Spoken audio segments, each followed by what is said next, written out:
Se você quer aprender de uma vez por todas o que é Work and Travel e como organizar esse intercâmbio do zero, vem comigo. Vamos começar!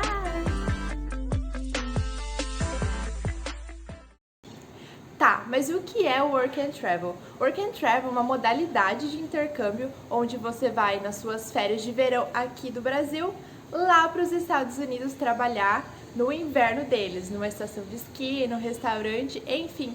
Mas eu não gosto de inverno, tudo bem, vai para Miami, onde é quente e curte uma praia. Os cargos mais comuns que você vai trabalhar lá são auxiliar de cozinha, auxiliar de limpeza, recepcionista, caixa, operador de lift, camareiro, instrutor de lift, garçom, salva-vidas, no aluguel de equipamentos de esqui.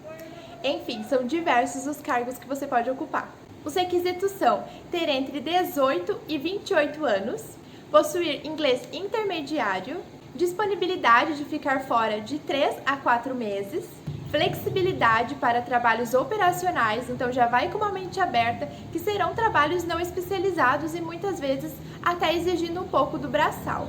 Estar matriculado em um curso de nível superior. Importante destacar aqui que não pode ser técnico, à distância ou um curso de pós-graduação.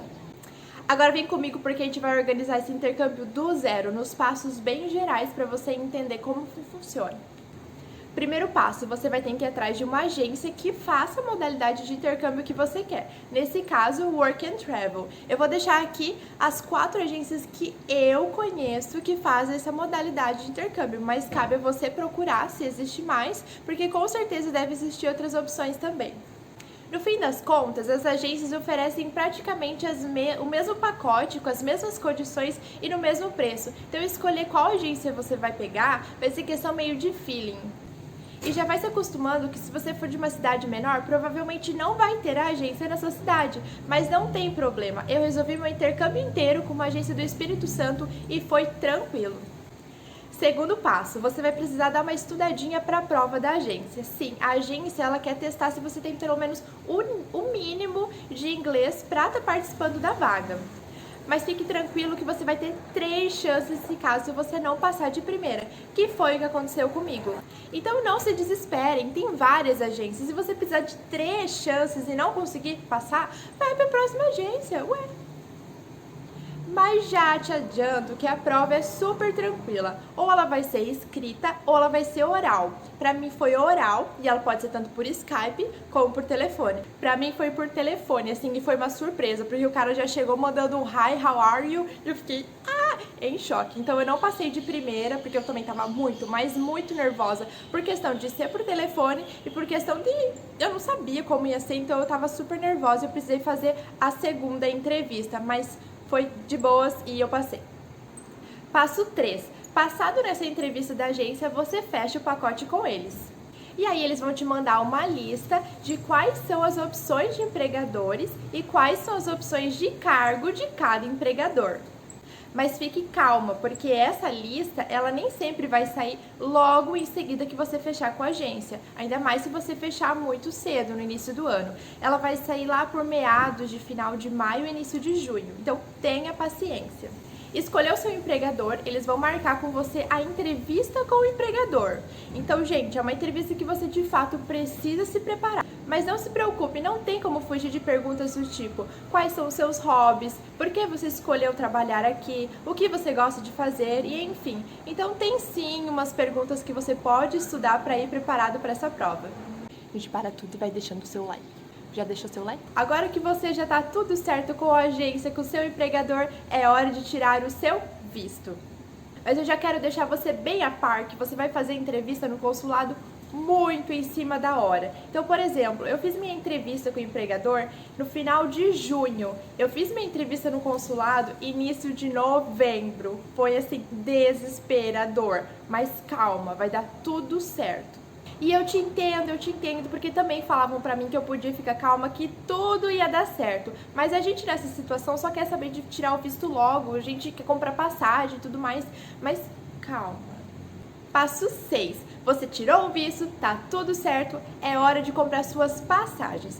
Passagens é um assunto muito amplo, de como comprar, quais sites, qual companhia aérea, escalas, preço, horários, enfim, tem uns segredinhos de como comprar uma passagem mais barata. Então, se você quer esse tipo de vídeo aqui, comenta que eu vou estar fazendo. Beleza, ficou um mundaréu de informações. Agora eu vou listar aqui pra vocês como aconteceu pra mim, a minha ordem. Assim que eu descobri essa modalidade de intercâmbio, eu já comecei a pesquisar e isso foi final de 2018. O meu passaporte eu tirei em fevereiro. Uma vez que você já escolheu ir para o intercâmbio, não tem por que esperar e deixar para a última hora e acabar fazendo numa época onde tem uma grande aglomeração de gente tirando o passaporte e pode ser que ele demore para chegar até na sua casa ou fica pronto para você ir retirar. Eu fiz minha primeira entrevista com a agência em fevereiro. Eu não passei, eles remarcaram para um mês depois, em março. Passei, em abril eu fechei com a agência. Final de maio, eles me mandaram a lista dos empregadores e eu escolhi o meu e o cargo que eu queria. E a entrevista foi agendada para o final de junho. Eu passei, então estava tudo ok. A única coisa que eu precisava agora é esperar um documento chamado DS 2019. Luísa, o que é esse DS 2019?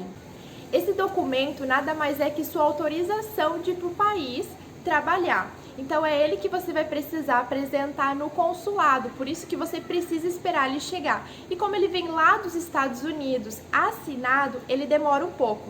E também porque ele vem junto com todas as cartas dos outros participantes. E tem participantes que fazem sua entrevista lá por setembro, Aricem. Então você vai ter que aguardar. Aí, final de outubro, chegou o meu DS e eu pude marcar a entrevista no consulado. Eu consegui marcar minha entrevista para o dia 11 de novembro. E minha data de embarque era no dia 29 de novembro. Eu tava assim, à flor da pele. Mas, nesses casos, eles agendam sua entrevista com urgência. Então, você não precisa esperar numa fila normal. Então, assim que eu agendei, deu uma semana eu já consegui fazer a entrevista e deu uma semana meu passaporte já estava na minha casa. Porque o passaporte ele fica retido no consulado, onde eles vão colocar o carimbo do seu visto e te mandam. Caso você seja de uma capital onde tem consulado americano, ou sua residência não fica muito longe, você pode sim buscar o passaporte, que até agiliza um pouco o processo. As minhas passagens eu comprei em setembro. Sim, mas Luísa, você falou que eu deveria comprar depois do visto. Sim, é um risco. Nesse primeiro momento eu quero te passar os passos lógicos para você fazer seu intercâmbio. Mas sim, nada te impede de você comprar sua passagem antes de tirar o visto. Porque o visto é praticamente garantido de work and travel. Porque você já tem empregador, você tem vínculo com o Brasil, porque só pode ir universitário. Então, tecnicamente, você precisa voltar para concluir sua universidade. É assim que eles pensam. Eu cheguei lá no dia 30 e comecei a trabalhar no dia 2. Meu último dia de trabalho foi dia 10 de março e eu voltei para o Brasil no dia 13 de março. Então essa foi a minha ordem de como aconteceu o meu intercâmbio, mas com certeza vai te dar uma noção muito boa de como será o seu. Então, de forma geral, o recrutamento ele acontece de junho a outubro, mas os extremos são mais difíceis de acontecer. Então você pode contar que seu recrutamento será entre julho e setembro. Seu embarque vai acontecer novembro ou dezembro. Se for novembro, é provável que seja bem no finzinho do mês, como aconteceu para mim. É difícil eles chamarem o pessoal muito cedo, porque as estações de esqui, enfim, a parte turística está começando a abrir. E claro que cabe a você chegar em um acordo com o seu empregador de um dia que fica melhor tanto para você como para ele. E o seu retorno vai ser março ou abril. Provavelmente em março, porque a temporada termina lá pelo dia 15 e 20 de março. Porque se você está numa região fria, numa estação de esqui onde depende do inverno, já começa a dar dias mais quentes e a neve começa a derreter e não faz mais sentido deixar a estação de esqui aberta. Um outro nome que eu quero te passar aqui, que você precisa saber porque você vai ouvir bastante daqui pra frente quando você começar a organizar seu Work and Travel, é a palavra sponsor. Sponsor nada mais é que o intermediador entre sua agência e o empregador. Ressalto aqui que você não tem como fazer essa modalidade de intercâmbio sozinho. Você tem como fazer um jeito onde você paga menos e depende menos da agência, mas você tem que estar vinculado à agência. Então é o sponsor que tem a permissão para gerar o seu documento DS 2019. E para finalizar, eu quero falar de Grace Period. O Grace Period é o período da graça. É onde você se matou trabalhando 3 meses e meio e agora quer tirar um mesinho para descansar, para conhecer os Estados Unidos. E claro, você faz ele se você tem tempo, se você não precisa voltar para continuar a sua faculdade, que é o que normalmente acontece, porque você já está em março e as universidades já estão a todo vapor. E claro, se você não precisa voltar com o dinheiro que você juntou lá, se você pode torrar tudo.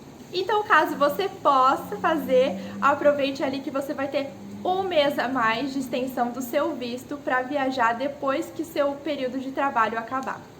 Já deixou seu like? Eu espero muito que eu tenha ajudado vocês, eu tenha aberto assim os horizontes para você começar a explorar essa opção de viagem que eu tô te dando aqui.